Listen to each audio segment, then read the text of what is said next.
नहीं, पहले तो आप बताइए, प्रधानमंत्री जी देश को बताएं कि उनका प्रपोजल क्या है। वो देश के सामने जो यूनिफॉर्म सिविल कोड की बात करते हैं, वो किस चीज पे यूनिफॉर्मिटी चाहते हैं एंड कौन सी सिविल बातों पे सहमति चाहते हैं, ठीक है ना, एक रूपता चाहते हैं। तो जब तक ये नहीं पता चलेगा तो जवाब कैसे होगा, डिबेट कैसे होगी। प्रधानमंत्री ने तो कह दिया कि हम इसको लागू करेंगे। क्या लागू करेंगे? अडॉप्शन लागू करेंगे, कस्टम्स खत्म कर देंगे, बताएं तो सही। बिना बताए बहस हो रही है और विपक्ष भी उस बहस में पड़ा जा रहा है। किस लिए? जब तक कोई प्रपोजल सामने नहीं आता तब तक बहस की शुरुआत कैसे हो। और अगर सुप्रीम कोर्ट ने कहा है कि यूसीसी लागू होना चाहिए, सुप्रीम कोर्ट ने ये तो नहीं कहा कि किन चीजों पे लागू होना चाहिए। ये तो कॉन्स्टिट्यूएंट असेंबली में ही कहा था कि लागू होना चाहिए, ठीक है ना। ये तो आर्टिकल 44 कॉन्स्टिट्यूशन का जो है उसमें भी लिखा है कि लागू होना चाहिए, प्रयास होना चाहिए कि सारे देश में लागू हो, यही लिखा है ना।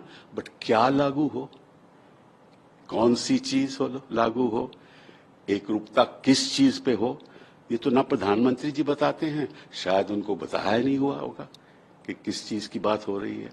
तो उन्होंने अपने भाषण दे दिया और सारा देश उस पर बहस कर रहा है। हमें यह नहीं मालूम कि प्रपोजल क्या है।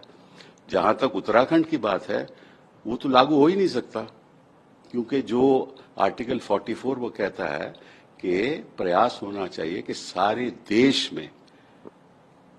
देश में यूनिफॉर्म सिविल कोड का प्रयास होना चाहिए।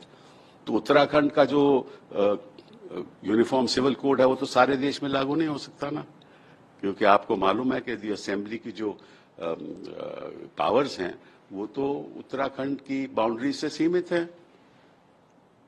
तो वो कोड तो लागू मध्य प्रदेश में नहीं हो सकता ना वो लागू केरला में हो सकता है। तो वो यूनिफॉर्म सिविल कोड कैसे हुआ?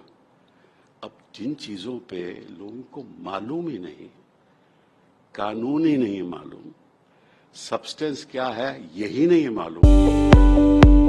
दारुसलाम बैंक रियासत तेलंगाना का मुस्तहकम बैंक जो गुज़िश्ता 35 साल से आवाम की खिदमत में मसरूफ़ है, जहां तमाम तर मॉडर्न बैंकिंग सहूलियत दस्तयाब है।